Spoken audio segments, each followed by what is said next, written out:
নমস্কার, দেখছেন কলকাতা টিভি, সঙ্গে রয়েছে আমি স্বর্ণালী। শুরু করছি সংবাদ সারাদিন এবং সংবাদ সারাদিনের প্রথমেই যে গুরুত্বপূর্ণ খবরের দিকে আজও আমরা নজর রেখেছি তা হলো ঘূর্ণিঝড় রেমাল। আমরা জানি যে গতকাল রাতেই কিন্তু ল্যান্ডফল করেছে রেমাল। বাংলাদেশের যে খেপুপাড়া এবং পশ্চিমবঙ্গের যে সাগর দ্বীপের মাঝে যে অঞ্চল অর্থাৎ মোংলা যে বন্দর রয়েছে তার দক্ষিণে কিন্তু ল্যান্ডফল করে রেমাল এবং তার পরবর্তীতে 2 ঘন্টা ধরে তার ল্যান্ডফল যে প্রক্রিয়া চলে, রাত 10:30 থেকে 12:30 পর্যন্ত টানা এই ল্যান্ডফল প্রক্রিয়া চলে। রেমালের যে প্রক্রিয়া তার পরবর্তীতে আমরা দেখেছি যে সারা রাত জুড়ে কিন্তু বৃষ্টিপাত, লাগাতার বৃষ্টিপাত জারি রয়েছে। সল্টলেকে 75 মিলিমিটার বৃষ্টিপাত হয়েছে, যেমনটা জানা গিয়েছে। একেবারে শেষ আপডেট অনুসারে আপনাদের জানাচ্ছি ক্যানিংয়ে 75 মিলিমিটার, অন্যদিকে ডায়মন্ড হারবারে 53 মিলিমিটার বৃষ্টি হয়েছে। রেমালের যে ডেটা পর্যন্ত রেমাল ঘূর্ণিঝড়ের জেরে সেই একই রকম ভারী থেকে অতি ভারী বৃষ্টিপাত কিন্তু বজায় থাকবে আজও, যেমনটা জানানো হয়েছে আলিপুর আবহাওয়া দপ্তর সূত্রে যে যেই এলাকাগুলিতে অর্থাৎ যেই জেলাগুলিতে গতকালই লাল সতর্কতা জারি করা হয়েছিল, উত্তর 24 পরগনা, দক্ষিণ 24 পরগনা, হাওড়া, হুগলি, পূর্ব মেদিনীপুর, সেখানে আজও লাল সতর্কতা জারি রয়েছে।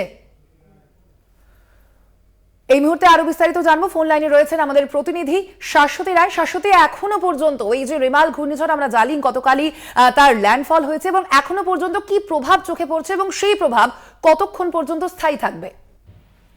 দেখো, যেহেতু উত্তর পূর্ব দিকে অগ্রসর হয়েছে এই রেমাল, তার জন্য কিন্তু ধীরে ধীরে পশ্চিমবাংলার উপর তার প্রভাব কমতে আরম্ভ করবে। তবে আজ এবং আগামীকাল পর্যন্ত এই যে ঘূর্ণিঝড় তার প্রভাব জারি থাকবে এবং বেলা বাড়ার সঙ্গে সঙ্গে এই ঘূর্ণিঝড় অতি গভীর নিম্নচাপ এবং তারপর গভীর নিম্নচাপে পরিণত হওয়ার কথা জানিয়েছে হাওয়া অফিস, যার জেরে বৃষ্টির তোড় অনেকটাই কমবে এবং দমকা যে ঝোড়ো হাওয়া বইছে তাও কিছুটা কমবে বলে বেলা বাড়তে বাড়তে মনে করছে আবহাওয়া বিজ্ঞানীরা। এবং সেক্ষেত্রে যেমনটা এখন সকালের চিত্র শহর কলকাতায়, সেক্ষেত্রে জলমগ্ন হয়ে রয়েছে শহর কলকাতা, কারণ কালকে সর্বোচ্চ বৃষ্টি হয়েছে আলিপুরে প্রায় 76 মিলিমিটার। সেই জন্য সারা শহর কলকাতা জুড়ে জল ছবি দেখতে পাওয়া যাচ্ছে এবং সঙ্গে এখনো পর্যন্ত বৃষ্টির যে দাপট তা কিন্তু জারি। সারা রাত ধরে বৃষ্টি হয়েছে শহর কলকাতা, হাওড়া, হুগলি, দক্ষিণ 24 পরগনা, উত্তর 24 পরগনা সহ একাধিক জেলায়। সব থেকে বেশি ক্ষতিগ্রস্ত হয়েছে সুন্দরবন পার্শ্ববর্তী অংশ এবং